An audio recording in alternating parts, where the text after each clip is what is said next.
నమస్కారం అండి అందరికి. ఇక్కడికి వచ్చిన ప్లాట్ల యజమానులు మరియు ఒక 120-130 మంది 130 ఇండ్లు కూడా కన్స్ట్రక్షన్ అయినాయి విత్ పర్మిషన్ తోటి. మేము 1986 లో లేఅవుట్ అయినప్పుడు ఏదైతే ఫస్ట్ డాక్యుమెంట్ ఉందో ఆ డాక్యుమెంట్ ద్వారా ఒక 3 నుంచి 4 ట్రాన్సాక్షన్ అయిన తర్వాత మేము ప్లాట్లు తీసుకునే ఉన్నాయి. ప్లాట్లు తీసుకొని తుర్కెంజాలి మున్సిపాలిటీలో లీగల్ గా ఎల్ఆర్ఎస్ కట్టి పర్మిషన్ తీసుకొని ఇండ్లు కట్టిన తర్వాత ఆల్రెడీ ఒక 5 ఏళ్ల నుంచి 10 ఏళ్ల నుంచి దాదాపుగా 2010 నుంచి ఇక్కడ కన్స్ట్రక్షన్ స్టార్ట్ అయ్యి ఇండ్లు కట్టుకొని ఇండ్లలో ఉన్న దగ్గర కూడా ఇప్పుడు వచ్చి ఎవరో 10 ఎకరాలు మాకు వచ్చింది, డిగ్రీ వచ్చింది, 2022లో మాకు అది అయ్యింది, ఇప్పుడు మేము కబ్జా తీసుకుంటామని ఒక 150 నుంచి 200 మంది గూండాలను తీసుకొచ్చి భయభ్రాంతులకు గురి చేసి ఒక 4 జనరేటర్లు 10 జేసీబీలు మేము దగ్గరికి పోయే పరిస్థితి కూడా లేదు. మా ఇల్లు ఉందని చెప్పుకునే పరిస్థితి కూడా లేదు. మేము ఊర్లలో ఇండ్లు అమ్ముకొని పొలాలు అమ్ముకొని కష్టపడి నెల నెల జీతాలు చేసి ఏదో సంథింగ్ చేసి మేము రూపాయి కూడా పెట్టుకొని చాలా మంది ఇక్కడ ఉన్న 150 ఇండ్లలో కనీసం 120 మంది లోన్లు తీసుకున్నారు. మంచి నేషనలైజ్ బ్యాంకులలో ప్రైవేట్ బ్యాంకులలో లోన్లు తీసుకొని కట్టుకున్న ఇండ్లకు కూడా ఈ రోజు వచ్చి మాకు డిగ్రీ ఉంది మేము కూలగొడతామని భయభ్రాంతులకు గురి చేసి ఈ రోజు అయితే ఖాళీ ప్లాట్లు ఆక్రమించుకుంటున్నాం, రేపైతే ఇంకా ఇండ్లను కూడా కూలగొడతాం, మీరు ఏం చేస్తారో చేసుకోరు, ఎక్కడికి పోతారో పోరి అనే ఒక ఉద్దేశంతో చాలా గుండాయిజానికి దిగుతున్నారు. వాళ్ళు నిజంగా కూడా వాళ్ళు లీగల్ గా ఉంటే వాళ్ళకి ఆ డిగ్రీ ఉంటే వాళ్ళ ప్రొటెక్షన్ తీసుకొని వచ్చి ఇక్కడ మా అందరికి నోటీసులు ఇచ్చి ఇంతకుముందు మాజీ కౌన్సిలర్ ఐలయ్య గారు చెప్పినట్టుగా ఒక మీటింగ్ ఏర్పాటు చేసి మీరు తప్పులు చేశారు, మీకు ఎవరో అమ్మినోళ్ళు తప్పుదో పట్టించారని చెప్పి మమ్మల్ని కూర్చోబెట్టి మాకేమైనా సంధానించి చెప్పి ఉంటే బాగుంటుంది. అట్లా చెప్పకుండా దౌర్జన్యంగా దిగుడు ఎంతవరకు అని మేము నిన్న డీసీపీ గారిని కలిసినప్పుడు కూడా అందరి ముందు అడగడం జరిగింది. ఆయన దీనికి ఒక్కదానికి సమాధానం చెప్పారు కానీ మిగతా దానికి వాళ్ళు ఏదో హైకోర్టు కమిషన్ వేశారు, అడ్వకేట్ కమిషన్ అంటున్నారు. అడ్వకేట్ కమిషన్ అయితే అదేమన్నా అది గెజెట్ కాదండి, అది కూడా వీళ్ళు హైకోర్టుకు పెట్టుకున్నారంట. ఏమని మాకు ఇక్కడ ల్యాండ్ వచ్చింది, మాకు లీగల్ గా వచ్చింది అని చెప్పి పెట్టుకుంటే వాళ్ళు హైకోర్టు వాళ్ళు ఒక కమిషన్ ఏర్పాటు చేశారంటే ఒక 10 అడ్వకేట్లతోటి. ఆ ఒక కమిషన్ బూచిగా చూపించి అధికారులను కూడా తప్పుదో పట్టిస్తున్నారు. ఇప్పుడు ఎవరైతే పొజిషన్ కి వచ్చిన వాళ్ళు ఉన్నారో వాళ్ళు అధికారులు కూడా దాని మీద సరైన చర్య హైకోర్టు కమిషన్ అనేది ఒకటి ముందర పెడుతున్నారు. హైకోర్టు కమిషన్ అంటే ఏందండి, వాళ్ళు వచ్చి ఇక్కడ వచ్చి లేఅవుట్ చూపించారంట. ఇక్కడ వచ్చి టోటల్ మేమంటే 86 లో ఉన్నాం, మా ల్యాండ్ వన్ చిన్న ప్లాట్లలో ఉన్నాం. ఆల్రెడీ ఒక 2 ఎకరాల అగ్రికల్చర్ ల్యాండ్ ఉంది, వాళ్ళకు నోటీసులు రాలేదు. ఐలయ్య గారు ఇంతకుముందు మాట్లాడిన వెంకటయ్య గారు వాళ్ళకి ల్యాండ్ లార్డ్స్ వాళ్ళకన్నా నోటీసులు రాలేదు.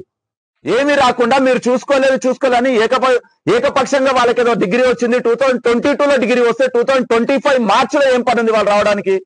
దీని మీద చాలా మీరు ఎలక్ట్రానిక్ మీడియాకైతే దయచేసి నేను కోరుతున్నా ఏంటంటే మేము ఊర్లలో పొలాలు అమ్ముకొని రూపాయి కూడబెట్టుకొని ఇండ్లు కట్టుకున్నాము. దీని మీద చాలా అంత నేషనల్ మీడియా వైజ్ వెళ్ళాలని నా ఒక కోరిక అండి ఇది. మాకైతే చాలా మంది నిన్న డీసీపీ గారి ముందల ఏడ్చినారు. మేము ఏమంటారు బంగారం అమ్ముకొని ఇంకేదో అమ్ముకొని ఇండ్లు కట్టుకున్నాం, మా ఇండ్లకి వెళ్ళిపోయే పరిస్థితి వస్తుందంటే ఎట్లుంటదని చెప్పండి. మీరు కూడా ఉన్నారు కదా, అందరం మిడిల్ క్లాస్, ఇక్కడ లో మిడిల్ క్లాస్ వాళ్ళం ఇక్కడ రూపాయి జమ చేసుకొని ప్లాట్లు కొన్నాం. ఇక్కడ ఒక్కొక్క ప్లాట్ ఆల్రెడీ 8 ట్రాన్సాక్షన్లు 10 ట్రాన్సాక్షన్ అయిన ప్లాట్లకు ఈ రోజు వచ్చి డిగ్రీ ఉందంటే ఎంతవరకు సమంజసం ఇది? దీనికి అధికారులు కూడా ఎట్లా కానీ సపోర్ట్ చేసినారు, నేను చేయలేదంటలేను. కాకపోతే వాళ్ళ దగ్గర ఉన్న కోర్టు యొక్క డిగ్రీని అది చాలా పెద్దగా చూస్తున్నారు. దయచేసి ఇది చూడొద్దని. ఇక్కడ ప్లాట్ల ఓనర్స్ 300 మంది కాకుండానే టోటల్ 60 ఎకరాలు తీసుకుంటే దగ్గర 1000 నుంచి 1800 ఫ్యామిలీస్ రోడ్న పడతాయి. దయచేసి రోడ్న పడకుండా అధికారులు కానీ పొలిటీషియన్స్ కానీ అందరూ ఈ దృష్టికి తీసుకెళ్లాలని మా యొక్క మనవి అండి. దయచేసి ఈ యొక్క ప్రాబ్లం ను అతి తొందరగా క్లోజ్ చేస్తే మంచిదని మీ ఎలక్ట్రానిక్ మీడియా ద్వారా ప్రతి ఒక్కరికి కోరుకుంటున్నాం. మేమంటే 86 లో ఉన్నాం, మా ల్యాండ్ వన్ చిన్న ప్లాట్లలో ఉన్నాం. ఆల్రెడీ ఒక 2 ఎకరాల అగ్రికల్చర్ ల్యాండ్ ఉంది, వాళ్ళకు నోటీసు రాలేదు. మేమంటే 86 లో ఉన్నాం, మా ల్యాండ్ వన్ చిన్న ప్లాట్లలో ఉన్నాం. ఆల్రెడీ ఒక 2 ఎకరాల అగ్రికల్చర్ ల్యాండ్ ఉంది, వాళ్ళకు నోటీసు రాలేదు. ఐలయ్య గారు ఇంతకుముందు మాట్లాడిన వెంకటయ్య గారు వాళ్ళకి ల్యాండ్ లార్డ్స్ వాళ్ళకన్నా నోటీసులు రాలేదు. ఏమీ రాకుండా మీరు చూసుకోలేని ఏకపక్షంగా వాళ్ళకి ఏదో డిగ్రీ వచ్చింది, 2022లో డిగ్రీ వస్తే 2025 మార్చిలో ఏం పని ఉంది వాళ్ళు రావడానికి? దీని మీద చాలా మీరు ఎలక్ట్రానిక్ మీడియాకైతే దయచేసి నేను కోరుతున్నా ఏంటంటే మేము ఊర్లలో పొలాలు అమ్ముకొని రూపాయి కూడబెట్టుకొని ఇండ్లు కట్టుకున్నాము. దీని మీద చాలా అంత నేషనల్ మీడియా వైజ్ వెళ్ళాలని నా ఒక కోరిక అండి ఇది. మాకైతే చాలా మంది నిన్న డీసీపీ గారి ముందల ఏడ్చినారు. మేము ఏమంటారు బంగారం అమ్ముకొని ఇంకేదో అమ్ముకొని ఇండ్లు కట్టుకున్నాం, మా ఇండ్లకి వెళ్ళిపోయే పరిస్థితి వస్తుందంటే ఎట్లుంటదని చెప్పండి. మీరు కూడా ఉన్నారు కదా, అందరం మిడిల్ క్లాస్, ఇక్కడ లో మిడిల్ క్లాస్ వాళ్ళం ఇక్కడ రూపాయి జమ చేసుకొని ప్లాట్లు కొన్నాం. ఇక్కడ ఒక్కొక్క ప్లాట్ ఆల్రెడీ 8 ట్రాన్సాక్షన్లు 10 ట్రాన్సాక్షన్ అయిన ప్లాట్లకు ఈ రోజు వచ్చి డిగ్రీ ఉందంటే ఎంతవరకు సమంజసం ఇది? దీనికి అధికారులు కూడా ఎట్లా కానీ సపోర్ట్ చేసినారు, నేను చేయలేదంటలేను. కాకపోతే వాళ్ళ దగ్గర ఉన్న కోర్టు యొక్క డిగ్రీని అది చాలా పెద్దగా చూస్తున్నారు. దయచేసి ఇది చూడొద్దని. ఇక్కడ ప్లాట్ల ఓనర్స్ 300 మంది కాకుండానే టోటల్ 60 ఎకరాలు తీసుకుంటే దగ్గర 1000 నుంచి 1800 ఫ్యామిలీస్ రోడ్న పడతాయి. దయచేసి రోడ్న పడకుండా అధికారులు కానీ పొలిటీషియన్స్ కానీ అందరూ ఈ దృష్టికి తీసుకెళ్లాలని మా యొక్క మనవి అండి.